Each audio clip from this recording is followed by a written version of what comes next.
2022 brings a lot of challenges for Governor Mike DeWine. The COVID-19 pandemic entering its third year. It also happens to be an election year. Fox 8's Joe Toohey spoke with the governor this morning and began by asking if he has any hope 2022 will be any different from the past 2 years of the COVID crisis. Well, I'm very hopeful. If you look at what Omicron has done in other countries, it really spreads very, very quickly, and we're, of course, seeing that particularly in Northeast Ohio, where our hospitals are just, overwhelmed now. But what we've seen in other countries is, while it goes up very quickly, it also comes down fairly quickly. So I'm optimistic. I'm hopeful. And have you ruled out, I know your hands are tied by the legislature, new health orders, when people see cases spike like this, the first thing that comes to mind, new lockdown, are those in the past? Yeah, look, the legislature's taken that power away from me, in essence. We can't do that.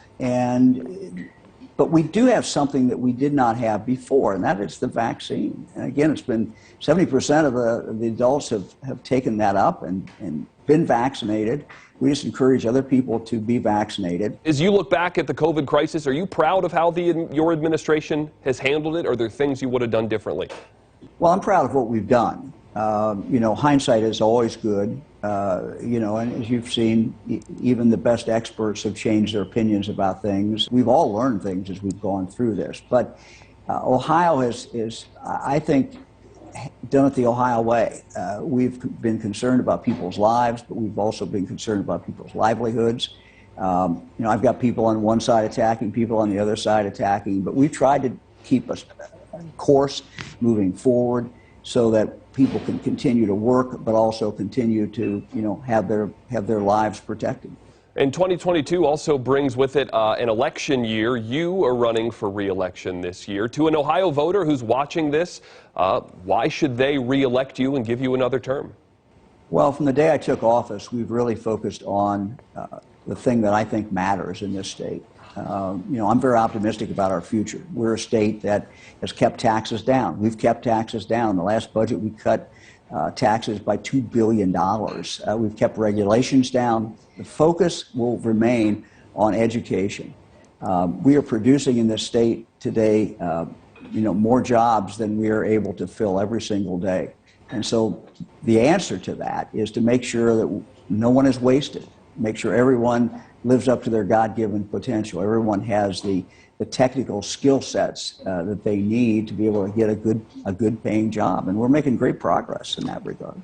You are facing a lot of criticism from members of your own party. I've interviewed all of the Republican candidates running for Senate, and I've asked them about you.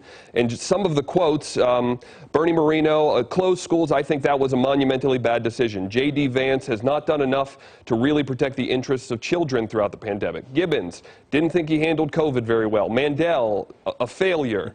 And then Dolan and Timken did the best he could, did okay, did a decent job. But what do you make of that criticism from fellow Republicans who say you went too far?